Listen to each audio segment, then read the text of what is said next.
আজকে আমরা এই ভিডিওতে বিভিন্ন খেলাধুলার উপরে কয়েকটি জেনারেল নলেজের প্রশ্ন ও তাদের সঠিক উত্তরগুলো জেনে নেব। প্রথমেই এই ভিডিওতে আসার জন্য তোমাকে অসংখ্য ধন্যবাদ জানাই। আরেকটি অনুরোধ একদম শুরুতেই করছি, বিভিন্ন ধরনের জেনারেল নলেজের কোশ্চেন ও তার সঠিক উত্তরগুলো নিয়মিত পাওয়ার জন্য অবশ্যই এই চ্যানেলটি তুমি শুরুতেই সাবস্ক্রাইব করে নিও। আজ বিভিন্ন ধরনের খেলাধুলার উপরে কয়েকটি জেনারেল নলেজের প্রশ্ন উত্তর আমরা এখন জেনে নেব। শুরুতেই একদম প্রথমেই নাম্বার 1 যে প্রশ্নটি রয়েছে, আধুনিক ক্রিকেটের জনক কোন দেশকে বলা হয়? এর উত্তর হলো ইংল্যান্ডকে। ইংল্যান্ড দেশটিকে আধুনিক ক্রিকেটের জনক বলা হয়। চলো নেক্সট কোশ্চেন 2, 2 উইকেটের মধ্যে ব্যবধান কত হয়? ক্রিকেট খেলার ক্ষেত্রে দুটি যে উইকেট থাকে তার মাঝখানের গ্যাপ কত? এর উত্তরটি হলো 22 গজ। তোমরা যদিও অনেকে জানো, তবু আলোচনা করলাম। নাম্বার 3, ভারতে প্রথম ক্রিকেট খেলা শুরু হয় কবে? 1851 সালে প্রথম ক্রিকেট খেলা শুরু হয় ভারতে। কোশ্চেন নাম্বার 4, কলকাতায় প্রথম ক্রিকেট খেলা কবে শুরু হয়? সঠিক উত্তর 1892 সালে। কোশ্চেন নাম্বার 5, টেস্ট ক্রিকেটে সর্বাধিক শতরান কে করেন? টেস্ট ক্রিকেটে সর্বাধিক শতরান করেন সচিন তেন্ডুলকার। কোশ্চেন নাম্বার 6, একদিনের ক্রিকেটে কে সবচেয়ে বেশি শতরান করেন? সঠিক উত্তর সচিন তেন্ডুলকার একদিনের ক্রিকেটেও সবচেয়ে বেশি শতরান করেন। কোশ্চেন নাম্বার 7, টেস্ট ক্রিকেটে ওয়ার্ল্ডে প্রথম শতরান কে করেন?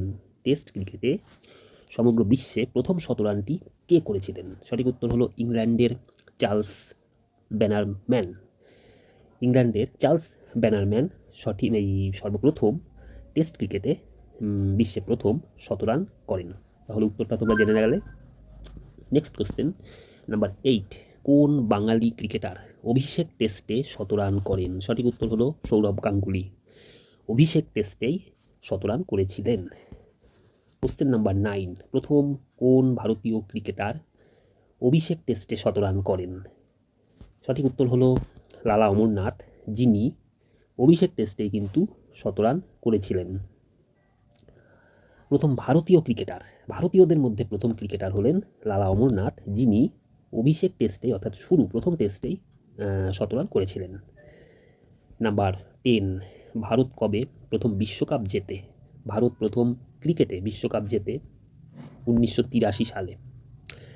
কোশ্চেন নাম্বার এবার কিন্তু আমরা ক্রিকেট থেকে বেরিয়ে একটু হকি খেলার বিভিন্ন যে সাধারণ জ্ঞান বা জেনারেল নলেজের প্রশ্ন উত্তরগুলো জানবো।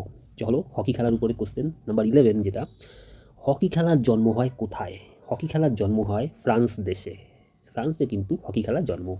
নাম্বার 12, আধুনিক হকির জনক কোন দেশকে বলা হয়?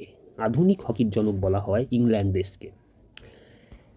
নাম্বার 13, ভারতে প্রথম হকির ক্লাব কোথায় স্থাপিত হয়? সঠিক উত্তর কলকাতায়। 1885 সালে প্রথম হকি ক্লাব স্থাপিত হয় ভারতে, অর্থাৎ ভারতের প্রথম হকি ক্লাব স্থাপিত হয় কলকাতায় 1885 সালে। ক্লিয়ার? নাম্বার 14, হকি মাঠের দুটি গোল পোস্টের মধ্যে ব্যবধান কত হয়? সঠিক উত্তর হলো 4 গজ, 4 গজ হয়। নাম্বার 15, হকি গোল পোস্টের উচ্চতা কত হয়? এর উত্তর হলো ভূমি থেকে 7 ফুট পর্যন্ত হয়। হকি গোলপোস্টের উচ্চতা ভূমি থেকে হয় 7 ফুট। কোশ্চেন নাম্বার 16, হকির জাদুকর কাকে বলা হয়? হকির জাদুকর বলা হয় ধ্যানচাঁদকে, যার আসল নাম ধ্যান সিং। তোমরা জানতে পারলে।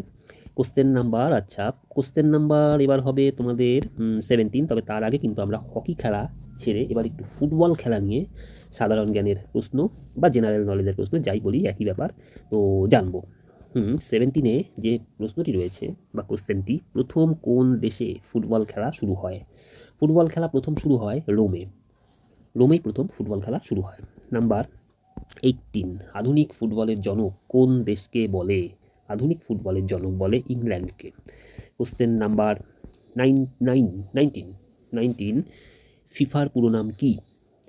ফিফার পুরো নাম হলো federation international the football association. এবার কোশ্চেন নাম্বার 20, আন্তর্জাতিক খেলায় ফুটবল মাঠের আয়তন কত হয়?